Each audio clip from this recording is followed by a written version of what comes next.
أعوذ بالله من الشيطان الرجيم بسم الله الرحمن الرحيم واعبد ربك حتى يأتيك اليقين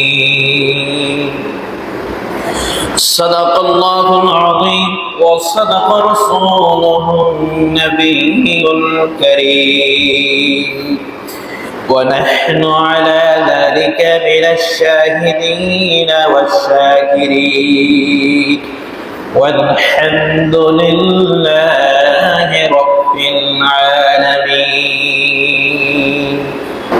মহান আল্লাহ পাক রব্বুল ইজ্জত ওয়াল জালালের দরবারে কালিমাতুশ শুকর আদায় করছি যে আল্লাহ পাক আপনাকে আমাকে সপ্তাহের শ্রেষ্ঠতম দিন সাইয়্যিদুল আইয়াম শুক্রবার দিনে জুমার আলোচনা শোনার তৌফিক দান করলেন।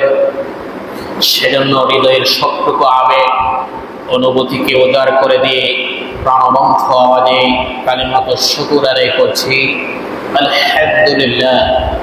সম্মানিত হাজরিন, আজকে শাওয়াল মাসের প্রথম জুমাবার। আমরা এমন একটা মাসকে বিদায় জানিয়ে এসেছি যে মাসের জন্য আমরা অধীর আগ্রহী ছিলাম, যা ছিল সিয়াম, কিয়াম, তাকওয়া এবং তিলাওয়াতের মাস, রহমত, বরকত, মাগফিরাত এবং জাহান্নাম থেকে মুক্তির মাস। পবিত্রতম এই মাসে আমরা আমাদের সাধ্য অনুযায়ী ইবাদত করেছি, তাওবা ইস্তেগফার করেছি, কেউ বা ইতিকাফে বসে নিজের আমলকে পরিশুদ্ধ করার চেষ্টা করেছে।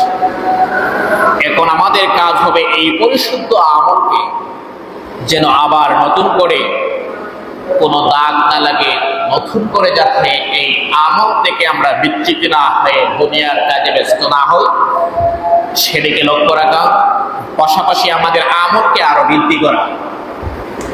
এজন্য বুদ্ধিমানের কাজ হবে রমাদানের শিক্ষা এবং আমলগুলোকে বাস্তব জীবনে কাজে লাগিয়ে আমলের পরিমাণটা আরো বাড়িয়ে দেওয়া, সারা বছর রমাদানের অনুসরণ জারি রাখা। 6টা মাস অপেক্ষা করতেন সাহাবায়ে কেরামরা, রমাদান মাস কবে আসে। রমাদান মাস আসার পরে আল্লাহ রাসূল সাল্লাল্লাহু আলাইহি ওয়াসাল্লামের সাহাবারা 5টা মাস চিন্তাগ্রস্ত থাকতেন, রমাদান তো আমাদের কাছ থেকে চলে গেল, রমাদানে আমরা গুনাহ মাফ করে নিতে পারলাম কিনা। কারণ রমাদান পাওয়ার পরেও যদি কোনো বান্দা, নবীর কোনো উম্মত গুনাহ মাফ করে না নিতে পারে, তাহলে জিবরিল আমিন তার জন্য ধ্বংসের কামনা করেছেন।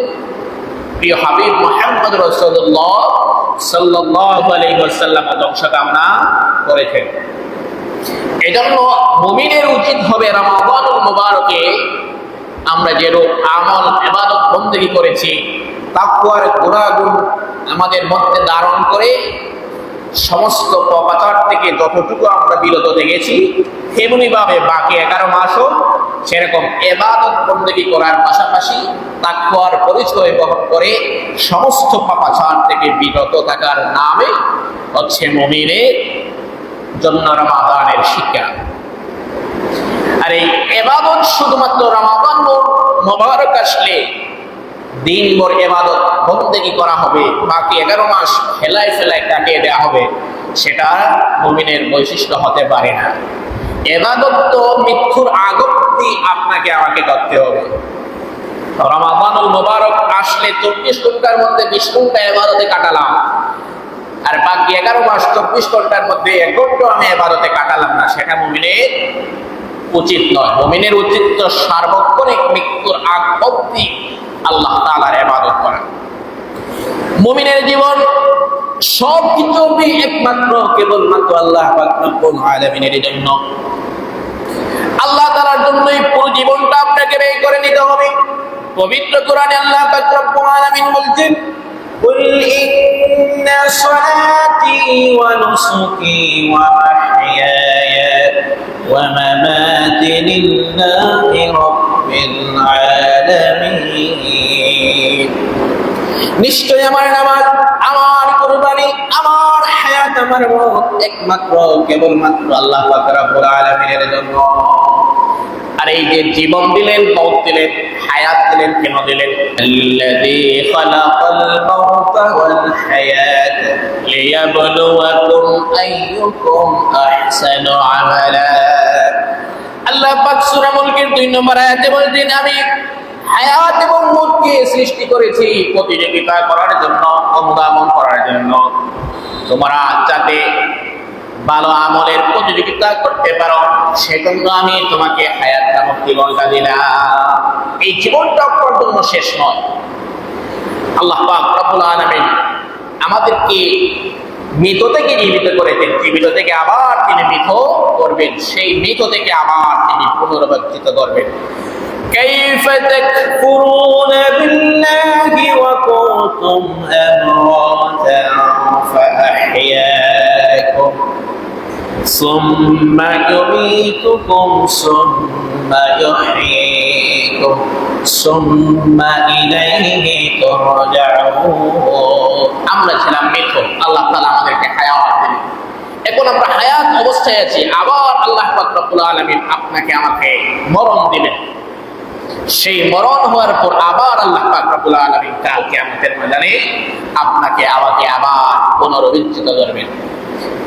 এই জীবনটা কেন দিলেন? সূরা মুলকের 2 নম্বর আয়াতে আল্লাহ তাআলা বলেন, যাতে করে তোমরা ভালো কাজের প্রতিযোগিতা করতে পারো, নেক আমলের দিক থেকে কে বেশি অগ্রগামী, কে বেশি সামনে এগিয়ে আসো, সেটা পরীক্ষা করার জন্য আমি হায়াত নামক ছোট্ট জীবনটা তোমাকে দিয়েছি। আর এই জীবন হায়াত দেওয়ার পিছনে মূল উদ্দেশ্য কি ছিল? সূরা জারিয়াতে আল্লাহ পাক রব্বুল আলামিন ঘোষণা করে, ওয়ামা খালাকাতুল জিন্না ওয়াল ইনসা ইল্লা লিয়াবুদুন। আমি মানুষ এবং জিন জাতিকে সৃষ্টি করেছি আমার গোলামি করার জন্য। আর সেই গোলামি শুধু রমাদানে করা লাগবে তা কিন্তু নয়। রমাদান তো ইবাদতের মৌসুম, সে সময় তো আপনি ইবাদত বন্দেগী করবেন, কিন্তু এই ইবাদত করতে হবে আপনার মৃত্যুর আগ অবধি। সূরা হিজরে আল্লাহ পাক রব্বুল আলামিন বলেন, ওয়া'বুদ রাব্বাকা হাত্তা ইয়াতিয়াকাল ইয়াকিন। তোমার মৃত্যু উপস্থিত হওয়া পর্যন্ত তুমি তোমার প্রতিপালকের ইবাদত করো। এজন্য আল্লাহ পাক রব্বুল আলামিন আমাদেরকে সৃষ্টি করলেন ইবাদত করার জন্য। এজন্য রমাদানুল মুবারককে আমরা যেরকম ইবাদত বন্দেগীতে কাটিয়েছি, রমাদানের পর বাকি 11 মাসও সেভাবে ইবাদত বন্দেগীতে কাটানো মুমিনের উচিত। এটাই হবে রমাদানের মূল শিক্ষা। রমাদান এসেছিল আমাদেরকে তাকওয়ার শিক্ষা দিতে। ইয়া আইয়ুহাল্লাযীনা আমানু কুতিবা আলাইকুমুস সিয়াম কামা কুতিবা আলাল্লাযীনা মিন ক্বাবলিকুম লাআল্লাকুম তাত্তাকুন। হে ঈমানদাররা, তোমাদের উপর রোজা ফরজ করে দেওয়া হলো, যেমন এভাবে ফরজ করা হয়েছিল তোমাদের পূর্ববর্তীদের উপর, যাতে করে তোমরা মুত্তাকি হতে পারো, আল্লাহ ভীতি অর্জন করতে পারো। আল্লাহ ভীতি অর্জন করা মানে মুত্তাকি মানে, মুত্তাকি মানে সহজ বাংলা কথা হচ্ছে আল্লাহকে ভয় করে সমস্ত পাপাচার থেকে বিরত থাকার নাম তাকওয়া। আর যে তাকওয়া অর্জন করলো সেই মুত্তাকি। এই মুত্তাকি বানানোর জন্য, সমস্ত পাপাচার থেকে বিরত রাখার জন্যই তো রমাদানুল মুবারক মাস এসেছিল।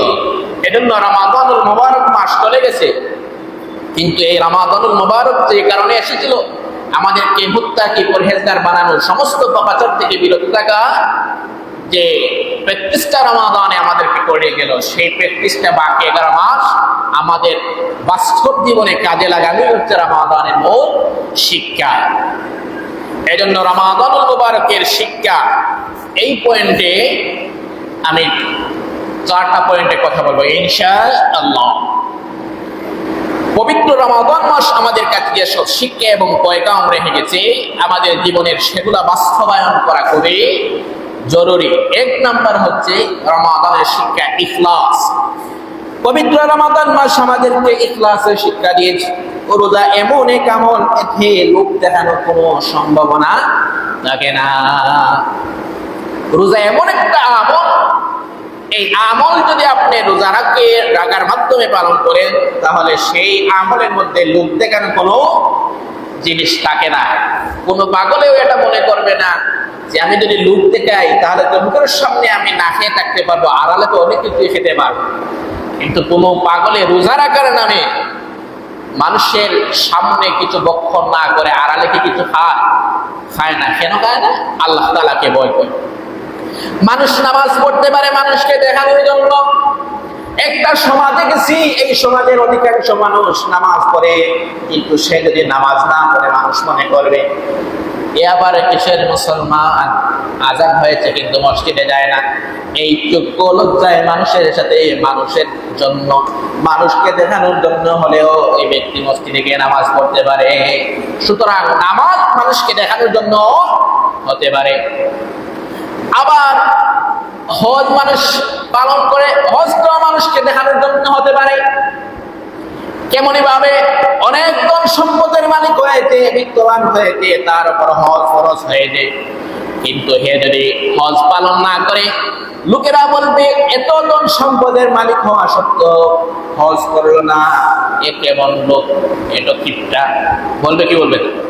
মানুষের লজ্জার কারণে মানুষ তাকে কথা শোনাবে, গালমন্দ করবে। অটাল ধন সম্পদের মালিক হয়েও সে হজ করলো না। তার পিতা তাকে অনেক ধন সম্পদের মালিক বানিয়ে দিছে, কিন্তু একটা টাকা দান খয়রাত করে না। সুতরাং মানুষের চক্ষু লজ্জার হয়ে ওই ব্যক্তি মানুষকে দেখানোর জন্য হজ করলেও করতে পারে, দান খয়রাত করলেও মানুষকে দেখানোর জন্য হতে পারে। কিন্তু একমাত্র কেবলমাত্র আমল রোজা মানুষকে দেখানোর জন্য হতে পারে না। মানুষকে দেখানোর জন্য যদি রোজা হতো, লোকদের সামনে সে কিছু না খেয়ে থাকলেও যখন সে আড়ালে যায়, যখন রুমের অন্ধকার প্রকোষ্ঠে সে চলে যায়, কোনো মানুষ তাকে দেখে না, তখনও কিন্তু সেই ব্যক্তি কিছু বক্ষণ করে না। কেন বক্ষণ করে না?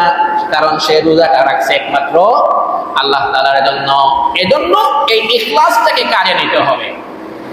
রোজা যেরকম ভাবে আমরা ইখলাসের সহিত কাজ করি, রোজা রাখি, তেমনি নামাজও একমাত্র কেবলমাত্র আল্লাহকে রাজি খুশি করার জন্য করতে হবে। হজও একমাত্র আল্লাহকে রাজি খুশি করার জন্য পালন করতে হবে। দান সদকা করার সময়ও মানুষকে না দেখানোর উদ্দেশ্য করে একমাত্র রবকে খুশি করার জন্য দান খয়রাত করতে হবে। এই ইখলাসের শিক্ষাটা আমরা রমাদান থেকে নিতে পারি। রমাদানের দ্বিতীয় শিক্ষা হচ্ছে ইহসান। ইমানের অন্যতম একটি অনুষঙ্গ হলো ইহসান। আল্লাহ তাআলার সমস্ত গুণাবলীর উপর ঈমান আনা। একজন মুমিন বিশ্বাস করে আল্লাহ তাআলা সবকিছু জানেন, দেখেন, শোনেন। রোজা এই বিশ্বাসকে আরো শক্তিশালী করে দেয়। আল্লাহ তাআলা সবকিছু দেখছেন, এই বিশ্বাসের কারণে রোজার পবিত্রতা বজায় রাখে। একান্ত নির্জনে গিয়েও রোজা ভঙ্গ করে না, কারণ কেউ না দেখলেও দেখতেছেন কে? আল্লাহ। এজন্য কেউ না দেখলেও একমাত্র আল্লাহ তাআলা দেখছেন, এই ভয়ে যদি কোনো কাজ করা হয় সেটাই হচ্ছে ইহসান। রোজার মাধ্যমে মানুষ ইহসানের স্তরে পৌঁছে যায়। ইহসানের পরিচয় বর্ণনা করতে হাদিসে জিবরিলে আল্লাহ রাসূল সাল্লাল্লাহু আলাইহি ওয়াসাল্লাম বলেন, আন্না তা'বুদুল্লাহু কাআন্নাকা তারাহু ফাইন লাম তাকুন তারাহু ফাইন্নাহু ইয়ারাকা। ইহসান হলো এই যে তুমি আল্লাহ তাআলার ইবাদত করবে, এই অবস্থায় যেন তুমি তাকে দেখছো। আল্লাহ তাআলার ইবাদত করবে এমন অবস্থায় যেন তুমি তাকে দেখছো। তুমি যদি তাকে না দেখে থাকো, তাহলে তুমি এটা মনে করে নেবে যে আল্লাহ পাক রব্বুল আলামিন তোমাকে দেখছে। এটার নাম কি? ইহসান। এই ইহসানের শিক্ষাটুকু রমাদান আমাদেরকে দেয়। কারণ রমাদানে মানুষের সামনে আমরা লুটলজ্জার দিয়ে কিছু পান না করলেও, একা কিন্তু পান করতে পারতাম, কিন্তু পান করি না কেন? কেউ না দেখলেও দেখতেছেন আল্লাহ তাআলা। এই অন্তরে এই বিশ্বাসটুকু থাকে, যার কারণে আমরা রোজার পবিত্রতা বজায় রেখে নির্জনে থেকেও কোনো কিছু পান করি না, ভক্ত করি না। এই ইহসানটুকু রমাদান থেকে শিক্ষা নিয়ে আমাদের বাকি 11 মাস পরিচালিত করা দরকার। আমি হারাম কাজে লিপ্ত হচ্ছি, এটা আমাদেরকে ধারণ করতে হবে। এই ইহসানের শিক্ষাটুকু নিতে হবে। কেউ না দেখলেও দেখতেছেন কে? আল্লাহ তাআলা। আপনি সুদ খাচ্ছেন, ঘুষ খাচ্ছেন, ঘুষ নিচ্ছেন, অনেক পাপাচারে লিপ্ত হচ্ছেন। দুনিয়ার কোনো মানুষ না দেখলেও একমাত্র রব আপনাকে সবকিছুই দেখছেন। এই চিন্তাটুকু, এই শিক্ষাটুকু যদি আমরা রমাদানকে নিতে পারি, তাহলে বাকি 11 মাসও আমরা তাকওয়ার চর্চা অব্যাহত রাখতে পারি। রমাদানের তৃতীয় শিক্ষাটা হচ্ছে তাকওয়ার চর্চা করা, তাকওয়ার শিক্ষাটা আমাদেরকে নেওয়া। রমাদান এসেছিল আমাদেরকে মুত্তাকি বানানোর জন্য, আল্লাহকে অর্জন করানোর জন্যই মূলত রমাদান আমাদের কাছে এসেছে। রমাদান মাসে তাকওয়ার ব্যাপক চর্চা হয়। এই মাসে সাধারণত সব ধরনের গুনাহ থেকে বেঁচে থাকার চেষ্টা করা হয়। বাকি 11 মাস আপনার হালাল স্ত্রীর সাথে যে কোনো সময় মিলামেশা করা বৈধ। বৈধ কি বৈধ না? বৈধ।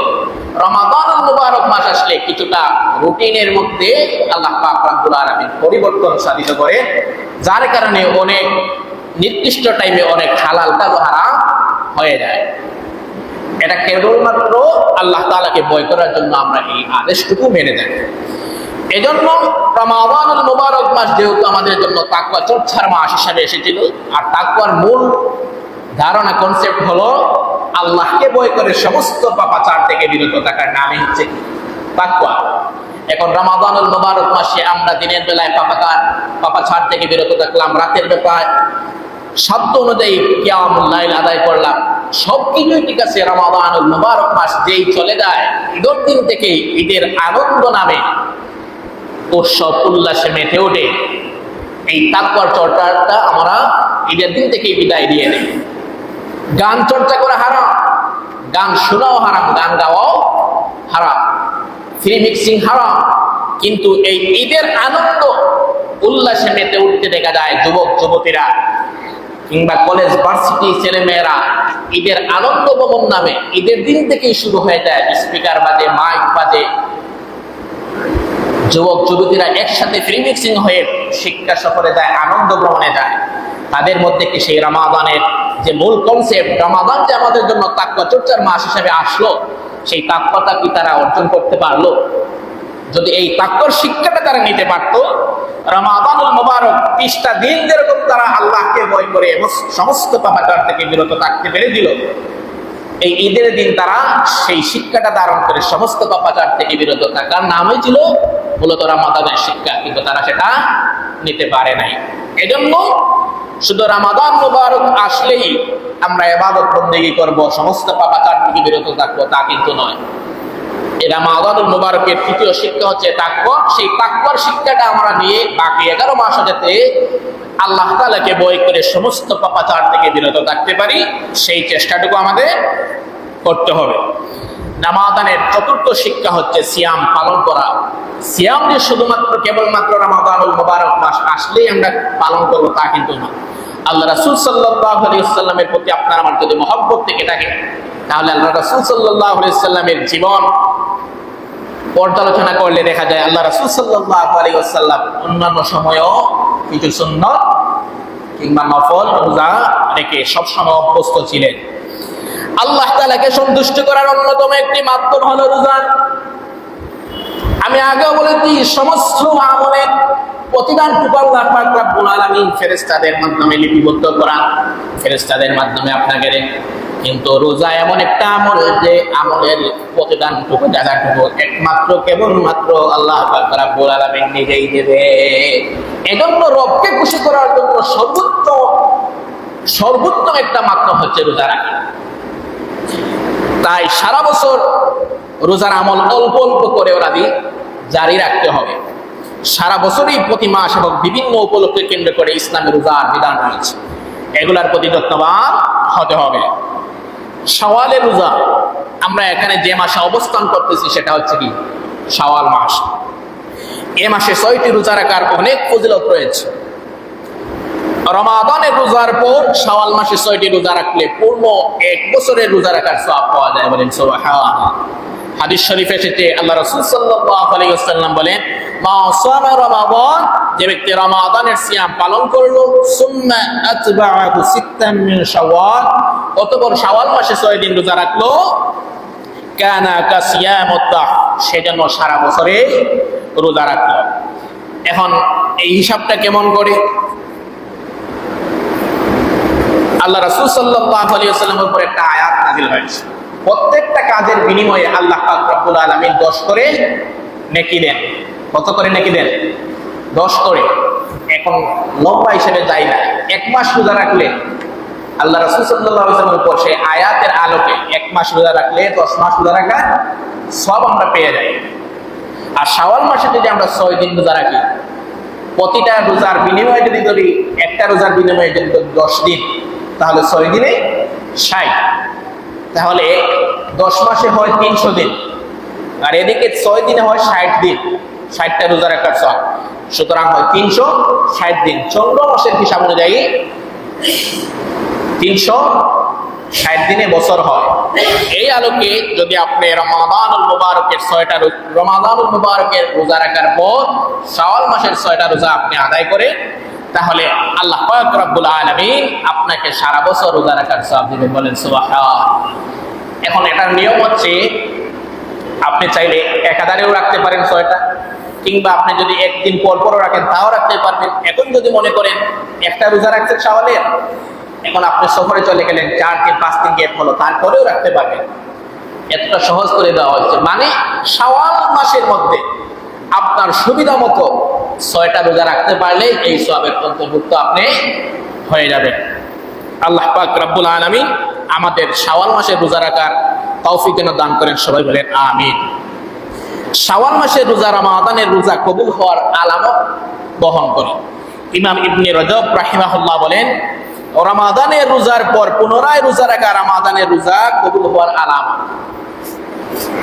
কোন মুমিন বান্দা যদি রমাদানুল মুবারকের পূর্ণ রোজা রাখার পর তার মনে এই চিন্তাটুকু থাকে, এই মনটা নরম হয়ে এই কনসেপ্টটা জাগ্রত হয় যে আমি শাওয়াল মাসে আমি 6টা রোজা রাখবো, তাহলে ধারণা করা হতে পারে যে রোজার প্রতি তার আগ্রহ রয়েছে, মনটা দুর্বল রয়েছে, ইসলামের প্রতি, ইসলামের আমলের প্রতি তার দিলটা ঝুঁকে আছে। এজন্য ইবনে রজব রাহিমাহুল্লাহ বলেন, রমাদানের রোজা রাখার পরে যদি শাওয়াল মাসের রোজা কেউ আদায় করে, তাহলে বোঝা যায় রমাদানের রোজাগুলা কবুল হওয়ার আলামত তার মধ্যে রয়েছে। কারণ একটা আমল কবুল হওয়ার আলামত আপনি কখন পাবেন? যে আমলটা আপনি প্রতিনিয়ত করবেন। এই আমল আপনি ছোট্ট আমল করেন, কিন্তু সেটা প্রতিনিয়ত করেন, সেটা হবে আপনার এই আমল কবুল হওয়ার আলামত। এজন্য শাওয়াল মাসের 6টা রোজা রাখা আমাদের জন্য উচিত। এরপরে আপনি নফল রোজা রাখতে পারেন প্রতি মাসের 14 মাসের 13, 14, 15 তারিখ। আল্লাহ রাসূল সাল্লাল্লাহু আলাইহি ওয়াসাল্লাম আইয়ামে বীজের এই রোজাগুলো রাখতেন। তো মুমিনেরও উচিত রাসূল সাল্লাল্লাহু আলাইহি ওয়াসাল্লাম যেহেতু রোজাগুলো রাখছেন, সেগুলো আমরাও মাঝে মধ্যে রাখা। আল্লাহ রাসূল সাল্লাল্লাহু আলাইহি ওয়াসাল্লাম বলেন, যে ব্যক্তি প্রতি মাসে 3 দিন রোজা রাখলো, সে যেন সারা বছর রোজা রাখলো। আল্লাহ তাআলা তার কিতাবে এ সমর্থনে নিম্নোক্ত আয়াত নাযিল করেন, সালাসাতু মিন কুল্লি শাহর ওয়া রমাদানু ইলা রমাদান ফাহাযা সিয়ামুদ দাহরি কুল্লিহি সিয়ামু ইয়াউমি আরাফা أحتسب على الله أن يكفر السنة التي قبله والسنة التي بعده وصيام يوم عاشوراء أحتسب إلى الله أن يكفر السنة التي قبله। প্রতি মাসে 3 দিন রোজা রাখা রমাদানের রোজা থেকে 1 রমাদান পর্যন্ত, পরবর্তী রমাদান পর্যন্ত সারা বছরের রোজা রাখার সমান। আর আরাফাতের দিবসের রোজা সম্পর্কে আমি আশাবাদী, আল্লাহ তাআলা এই রোজার বিনিময়ে পূর্ববর্তী বছর এবং পরবর্তী বছরের গুনাহের কাফারা স্বরূপ আর আশুরার রোজা সম্পর্কে আমি আল্লাহ তাআলার কাছে আশাবাদী, এই যে তিনি পূর্ববর্তী 1 বছরের গুনাহ সমূহ আপনারা আমরা মাফ করে দেবে। এসব ফজিলতপূর্ণ রোজাগুলো আমরা রাখার অভ্যাস করা। রমাদানের 5ম শিক্ষা হচ্ছে কিয়াম। রমাদানের বিশেষ একটি আমল ছিল তারাবির নামাজ আদায় করা। এখান থেকে শিক্ষা নিয়ে সারা বছর নফল নামাজের বিশেষ ইহতিমাম আমাদেরকে করতে হবে। বিশেষ করে ফরজ নামাজের আগে পরের সুন্নতের প্রতি আমাদের বিশেষ গুরুত্ব দিতে হবে। রমাদানুল মুবারকে সুন্নত আদায় করলে ফরজের সওয়াব হয়, আর ফরজ আদায় করলে 70 গুণ সওয়াব বাড়িয়ে দেওয়া হয়। এই অফার পেয়ে আমরা তো সুন্নত ইচ্ছা করে কখনো সারি নাই, এই আমলটুকু দাঁড়িয়ে রাখা। রমাদানুল মুবারক মাস চলে গেছে, এজন্য যে আমরা সুন্নত নফল এগুলা ছেড়ে দেবো তা কিন্তু নয়, সেগুলা সারাটা বছর জারি রাখা। বিশেষ করে ফরজ নামাজের পরে আগের সুন্নতগুলো পড়া, এছাড়া ইশরাক, আওয়াবিন, তাহাজ্জুদ ইত্যাদির ফজিলত অনেক বেশি, সেগুলা আমরা সাধ্যমতো করার চেষ্টা করা। এরপরে আসেন রমাদানুল মুবারকের ষষ্ঠতম যে শিক্ষা, সেটা হচ্ছে তিলাওয়াত জারি রাখা। আমরা রমাদানুল মুবারক মাস আসলে 3 খতম দিব, 4 খতম দিব, 5 খতম দিব, সেজন্য আমরা ফানাফিল্লা হয়ে যাই, উতলা হয়ে যাই। তারতিলের সহিত তেলাওয়াত না করে খতম কয়টা দেওয়া যায় সেই চিন্তায় আমরা পড়তেই থাকি, লাহনে জলি হোক সেদিকে আমরা চিন্তাও নাই। কিন্তু যাই হোক, মন্দের ভালো, অন্য মাসে তিলাওয়াতই করতেছেন, রমাদানুল মুবারক কোরআন নাজিলের মাস হিসাবে তিলাওয়াত, নামাজ, তাহাজ্জুদ এর আরেকটা সুন্দর একটা পরিবেশ সৃষ্টি হয়। এই তিলাওয়াত যাতে রমাদানুল মুবারকে সীমাবদ্ধ না থাকে, রমাদানুল মুবারক মাস চলে যাওয়ার পর বাকি 11 মাসও যাতে কোরআনের সাথে আপনার আমার সম্পর্ক থাকে, সেদিকে দৃষ্টিপাত করা। হাদিস শরীফে এসেছে প্রতিদিন কমপক্ষে ফজরের নামাজ পর সূরা ইয়াসিন পড়া, মাগরিবের নামাজ পড়ার পর সূরা ওয়াকিয়া পড়া, এশারের নামাজ পর সূরা মুলক পড়া। এই ফজিলতপূর্ণ আমলগুলো আমি করতে পারি। আল্লাহ রাসূল সাল্লাল্লাহু আলাইহি ওয়াসাল্লামের হাদিস, মান ক্বারা ইয়াসিন ফি সাদরিন নাহার, যে ব্যক্তি দিনের শুরুতে ইয়াসিন তিলাওয়াত করবে তার সকল প্রয়োজন আল্লাহ তাআলা পূরণ করে দেবেন, বলেন সুবহান। এছাড়াও বিভিন্ন ফজিলতপূর্ণ সূরা আছে, সেগুলো আমরা পড়ার চেষ্টা করি। 7 নম্বর যে শিক্ষা, সেটা হচ্ছে তাওবা ইস্তেগফার করা। রমাদানুল মুবারক মাস হচ্ছে মাগফিরাতের মাস। মাগফিরাত পাওয়ার জন্য আমরা তাওবা ইস্তেগফার করেছি, সেই তাওবা ইস্তেগফার আপনাকে আমাকে প্রতিনিয়তই করতে হবে। আল্লাহ রাসূল সাল্লাল্লাহু আলাইহি ওয়াসাল্লামের হাদিস, রাসূল পাক সাল্লাল্লাহু আলাইহি ওয়াসাল্লাম দৈনিক 70 বারের বেশি তাওবা ইস্তেগফার করতেন। কোন কোন হাদিসে এটাও প্রমাণ পাওয়া যায় আল্লাহ রাসূল সাল্লাল্লাহু আলাইহি ওয়াসাল্লাম দৈনিক 100 বারের উপরেও তাওবা ইস্তেগফার করতেন। যে রাসূলের কোনো গুনাহ নাই, মাসুম, সেই রাসূল সাল্লাল্লাহু আলাইহি ওয়াসাল্লাম যদি তাওবা ইস্তেগফার করেন, আমরা মুমিনের তো গুনাহর কোনো শেষ নাই, আমাদের তাওবা ইস্তেগফার দৈনিক কতবার করা উচিত সেটা আমাদের চিন্তা ফিকির করা। এজন্য রমাদানুল মুবারকের শেষ দশকে বিশেষ করে আমরা যারা আল্লাহ তাআলার কাছে মাফি চাওয়ার জন্য কাঙ্গালের মতো, পাগলের মতো চোখের পানি ছেড়েছি, তাওবা ইস্তেগফার করেছি, ক্ষমা প্রার্থনার জন্য চেষ্টা করেছি, সেই চেষ্টাটা বাকি 11 মাসও চালিয়ে নেওয়া। 8 নম্বর হচ্ছে রমাদানুল মুবারকের শিক্ষা, যথাযথভাবে 5 ওয়াক্ত নামাজ জামাতের সহিত আদায় করা। রমাদানুল মুবারকে দেখা গেছে মসজিদ ভরে যায়, কিন্তু ঈদের দিন থেকেই মসজিদ একদম ফাঁকা, সেটা তো মুমিনের উচিত নয়। নামাজ এমন একটা ইবাদত, নামাজ আপনাকে আমাকে মুমিন নাকি কাফের সেটার পরিচয় দেয়। একজন মুমিনের পরিচয় হচ্ছে সে ব্যক্তি নামাজ আদায় করে। মান তারাকা সালাতান মুতাআম্মিদান ফাকাদ কাফার, যে ব্যক্তি ইচ্ছাকৃতভাবে নামাজ ছেড়ে দিল সে যেন কুফরি করবে। এই কথাগুলো কি কম ওজনওয়ালা? এটা একটা কথা, এরকমই আমরা মনে করি। যদি আল্লাহ রাসূল সাল্লাল্লাহু আলাইহি ওয়াসাল্লামের এই কথাগুলোর লোড ওজন জানতাম, তাহলে আমরা কখনো নামাজ ছেড়ে দিতাম না। আল্লাহ রাসূল সাল্লাল্লাহু আলাইহি ওয়াসাল্লামের কথা কি ওজন? মান তারাকা সালাতান মুতাআম্মিদান ফাকাদ কাফার, যে ব্যক্তি ইচ্ছাকৃতভাবে নামাজ ছেড়ে দিল সে যেন কুফরি করে। আর আপনি যদি কুফরি করেন তাহলে তো আপনার উপর ঈমানই নেই। এই কথাগুলোর ওজন কত? আল্লাহ রাসূল সাল্লাল্লাহু আলাইহি ওয়াসাল্লামের কাছে একজন অন্ধ সাহাবী উম্মে মাকতুম রাদিয়াল্লাহু তাআলা আনহু, উনি এসে বললেন, ইয়া রাসূলুল্লাহ, ইয়া হাবিবাল্লাহ, মসজিদে নববীতে যে জামাতের সহিত নামাজ আদায় করব, আমি তো অন্ধ, বাড়ি থেকে মসজিদে নববীতে আসার জন্য সব সময় সাথী সঙ্গী পাই না, আমাকে কি মসজিদে জামাতের সহিত নামাজ আদায় করা থেকে রুখসত দেওয়া যায়, মুক্তি দেওয়া যায়? এই সুযোগটুকু কি আমাকে দেয়া যায়? আল্লাহ রাসূল সাল্লাল্লাহু আলাইহি ওয়াসাল্লাম এত কিছু চিন্তা না করে উম্মে মাকতুম রাদিয়াল্লাহু তাআলা আনহাকে বলেন, যাও, তোমাকে নামাজ জামাতের সহিত মসজিদে নববীতে এসে পড়ার যে রুখসতটুকু তুমি চেয়েছো, সেই রুখসতটুকু তোমাকে দেয়া হলো। হযরত উম্মে মাকতুম রাদিয়াল্লাহু তাআলা আনহু বাড়ি থেকে যখন রওনা হচ্ছিলেন, আল্লাহ রাসূল সাল্লাল্লাহু আলাইহি ওয়াসাল্লাম তখন তাকে পিছন থেকে আবার ডাকলেন, ডেকে বললেন, উম্মে মাকতুম, তুমি কি মসজিদে নববীর আযান কানে শুনতে পাও?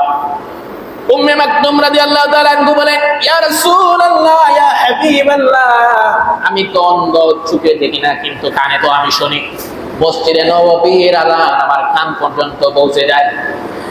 আল্লাহ রাসূল সাল্লাল্লাহু আলাইহি ওয়াসাল্লাম বলেন, হে আমার সাহাবা উম্মে মাকতুম, মসজিদে নববীর আযান যখন তুমি কানে শুনতে পাও, তখন তুমি মসজিদে জামাতের সহিত এসে নামাজ আদায় করবা। একজন অন্য ব্যক্তিকেও মসজিদে এসে জামাতে নামাজ আদায় করা থেকে সুযোগ দেওয়া হয় নাই। আর একজন অন্ধ সাহাবী আল্লাহ রাসূল সাল্লাল্লাহু আলাইহি ওয়াসাল্লামের কাছে এসে বলেন, ইয়া রাসূলুল্লাহ, ইয়া হাবিবাল্লাহ, আমি তো অন্ধ, মসজিদে নববীতে জামাতের সহিত নামাজ আদায় করার জন্য সব সময় আমাকে নিয়ে আসবে, সাথী সঙ্গী পাই না। আমাকে কি বাড়িতে নামাজ পড়ার সুযোগ দেওয়া যায় নাকি? সুযোগ দেওয়া যায় না। আল্লাহ রাসূল সাল্লাল্লাহু আলাইহি ওয়াসাল্লাম ওই অন্ধ সাহাবীকে বললেন, বাড়ি থেকে মসজিদে নববী পর্যন্ত রশি টানিয়ে দাও, সেই রশি ধরে ধরে এসে মসজিদে নববীতে জামাতের সহিত নামাজ আদায় করবা। জামাতের এত ফজিলত। একজন অন্ধ ব্যক্তিকে ইসলামে জামাত থেকে বিরত থেকে বাড়িতে বসে নামাজ আদায় করার সুযোগটুকু দেওয়া হয় নাই। কিন্তু আমরা তো ইচ্ছা করে হেলাফেলায় আদান হয়, কানে হেডফোন লাগিয়ে গান শুনে সিনেমা দেখে কিন্তু মসজিদে আসে না। কি দুর্ভাগ্য! কাল কিয়ামতের ময়দানে এই নামাজের হিসাবটুকুই আপনাকে আমাকে আগে দিতে হবে। নামাজের হিসাব যার সহজ হয়ে যাবে, পরবর্তী হিসাব তার জন্য সহজ হয়ে যাবে। নামাজের হিসাবে যদি গন্ডগোল লেগে যায়, আপনার পরবর্তীটাও কোনো আপনার জন্য কঠিন হয়ে দাঁড়াবে। এজন্য নামাজ আপনাকে আমাকে পড়তে হবে। আল্লাহ রাসূল সাল্লাল্লাহু আলাইহি ওয়াসাল্লাম একবার সাহাবায়ে কেরামদেরকে বলেন, আমার তো মনে হয় ওই পুরুষ যারা তাদের বাড়িঘরের জন্য, বাড়ির প্রতি মহব্বতের জন্য, বাড়ির মায়ায় মসজিদে জামাতের সহিত নামাজ আদায় করে না, আমি নবীজির তো ইচ্ছা হয় তোমাদেরকে আদেশ দেই, তোমরা হাত জোগাড় করো, লাকড়ি জোগাড় করো, আমি নবী যেন আদেশ দেই ওই বাড়িটাকে তোমরা আগুন দিয়ে পুড়িয়ে ফেলো। কিন্তু আমি রাসূল এই আদেশ দেই না, এজন্য যে ওই বাড়িতে মহিলা আছে, শিশু আছে, ওই বাড়িতে যদি মহিলা থাকতো না, শিশু থাকতো না, তাহলে আমি রাসূল সাল্লাল্লাহু আলাইহি ওয়াসাল্লাম তোমাদেরকে এই আদেশ দিতাম, ওই বাড়িটা জ্বালিয়ে পুড়িয়ে দাও। আল্লাহ রাসূল সাল্লাল্লাহু আলাইহি ওয়াসাল্লামের কি কঠোর ভাষা! আমরা হুব্বে রাসূল বলে আশিক হয়ে ফানাফিন্না হয়ে যায়, কিন্তু রাসূল সাল্লাল্লাহু আলাইহি ওয়াসাল্লাম যে বলে তোমার নামাজ নাই, তোমার ঈমানও নাই, সেদিকে আমরা দৃষ্টিপাত করি না। সবচেয়ে বড় ব্যর্থতা হচ্ছে আমাদের। আল্লাহ তাআলা পবিত্র কোরআনে যেই জায়গায় নামাজের কথা বলেছেন সেখানেই বলেছেন আকিমুস সালাহ, নামাজ কায়েম করো, নামাজ কায়েম করো। কোন জায়গায় বলেন নাই নিজে নিজে নামাজটা পড়ে নাও, সেটা বলেন নাই। সর্ব জায়গায় বলেছেন নামাজ কায়েম করো, নামাজ কায়েম করো। কিন্তু সমাজের চিত্র হচ্ছে বাবা নামাজ পড়ে, সন্তান নামাজ পড়ে না, দাদা নামাজ পড়ে, নাতি নামাজ পড়ে না, মা নামাজ পড়ে, সন্তান মেয়ে নামাজ পড়ে না। যে অনেক পরিবারে দেখা যায় সন্তানরা নামাজ পড়ে, পিতামাতা নামাজ পড়ে না। এরকম হয়তো হয় না, মুরব্বীরা তো ঠিকই নামাজ পড়ে, কিন্তু আপনার পরিবারে যে আরো সদস্য রেখে আসছেন তাদেরকে তো নামাজের কথা একদিনও বলেন না। এই নামাজের প্রতি এত অবহেলা কেন? নামাজের শাস্তি অনেক কঠোর। এজন্য নামাজের প্রতি আপনাকে আমাকে তাগিদ দিতে হবে। ও আনফুসাকুম ওয়া আহলিকুম নারা, নিজে বাঁচো, নিজের পরিবার পরিজনদেরকেও জাহান্নামের আগুন থেকে বাঁচাও। আপনার হয়তো বুঝ হয়েছে আপনি একা মসজিদে চলে আসেন, কিন্তু আপনার ঘরে সন্তান আছে, কিন্তু তাদেরকে একবারও নামাজের তালকিন দেন না। কাল কিয়ামতের ময়দানে ওই সন্তান যাদেরকে আপনি নামাজের আদেশটুকু দেন না, আপনার চোখের সামনে অনাহাসে সে নামাজের সময়টা ব্যয় করছে, নামাজ পড়তেছে না, অথচ আপনি আদেশটুকু দিচ্ছেন না, কাল কিয়ামতের ময়দানে যখন তার জন্য জাহান্নাম ফয়সালা হয়ে যাবে, তখন বলবে আমাকে তো কেউ নামাজের জন্য বলেনি, আমার মাতা পিতারা বলেনি, সুতরাং তাদেরকে আমার সামনে আনো, তাদের বুকে পা দিয়ে আমি জাহান্নামে যাব। বলেন না, আমাদের সন্তানেরা রাত 2টা 3টা 4টা বেজে যায় মোবাইলে কাটাকাটি করতে, ফেসবুক নামক পড়াশোনায় লিপ্ত থাকে। ফজরের সময় সন্তানকে জাগ্রত করে না, সন্তানের ঘুম কম হয়েছে, শেষ রাতে পড়াশোনা করে ঘুমাইছে, এখন যদি জাগ্রত করি তাহলে আমার সন্তানের ঘুম কম হবে, মাথা ব্যথা হতে পারে, মাইগ্রেনের সমস্যা হতে পারে। আমার সন্তান ঘুমাক, সন্তানের মায়ে আপনি নামাজ না পড়ার তাগিদ দিয়ে আপনার সন্তানের ভালোর জন্য ঘুম বাড়িয়ে রাখলেন। চিন্তা করলেন মাত্র হয়তো 2 থেকে 2.5 ঘন্টা ঘুমাইছে, কিংবা 1 ঘন্টা ঘুমাইছে, কিন্তু ফজরের সময়ের আগ মুহূর্তে যদি রাত 4টার সময় আপনার বাসায় আগুন ধরে যায়, তখন যদি আপনার সন্তান রাত 3টার সময় মোবাইল টিপে ঘুমায় আর 4টার সময় আগুন ধরে যায়, তখন কি আপনি এই চিন্তা করবেন আমার সন্তান 1 ঘন্টা আগে ঘুমাইছে, এখন জাগ্রত করলে তার মাথা ব্যথা করবে, তার মাইগ্রেনের সমস্যা হবে, তার অনেক ক্ষতি হতে পারে, সুতরাং আমার সন্তানের ক্ষতি হবে, এজন্য বাসায় আগুন লাগা সত্ত্বেও তাকে জাগ্রত করবেন না? এমন মা বাবা আছেন? এমন মা বাবা তো নাই। তখন এই চিন্তা করবেন না আমার সন্তান আধা ঘন্টা আগে ঘুমাইলো না 1 ঘন্টা আগে ঘুমাইলো, তার ঘুম থেকে জাগ্রত করলে, বাসায় আগুন ধরা অবস্থায় ঘুম থেকে জাগ্রত করলে এই চিন্তা করবেন না যে হঠাৎ করে জাগালে আমার সন্তানের কোনো ক্ষতি হবে কিনা। দুনিয়ার আগুন থেকে রক্ষা করার জন্য আপনি এই চিন্তাটুকু করেন না আপনার সন্তানের ঘুম কম হয়েছে, সন্তানের ক্ষতি হয়েছে কি হয়েছে না, এটা চিন্তা করবেন না। কিন্তু জাহান্নামের আগুন থেকে বাঁচানোর জন্য আপনার বিন্দুমাত্র চিন্তা নাই। এজন্য আমরা যারা নামাজ আদায় করি, আমরা নিজেরা জাহান্নামের আগুন থেকে বাঁচার জন্যই তো নামাজ আদায় করি, সুতরাং পরিবার পরিজনদেরকে জাহান্নামের আগুন থেকে বাঁচানোর জন্য আমরা নামাজের তাগিদ দিই। এই শিক্ষাগুলো নিয়ে আমরা 11 মাস কাটানো দরকার। আপনার ভিতরে যদি এই আল্লাহ তাআলাকে ভয় করে সমস্ত পাপাচার থেকে বিরত থাকার আমলটা আপনার চর্চা না করেন, তাহলে আপনার আমল আল্লাহ তাআলার কাছে কবুল হবে না। কবুল হয় আল্লাহ তাআলার কাছে তাদের আমল যারা মুত্তাকি পরহেজগার। সহিহ বুখারী হাদিস, ওয়া আন্না আহাব্বাল আ'মালি ইলাল্লাহি আদওয়ামুহা ওয়া ইন্নাকাল্লাহ, আল্লাহ তাআলার কাছে সর্বাধিক প্রিয় আমল হলো যে আমল নিয়মিত করা হয় রমাদানুল মুবারক মাসে।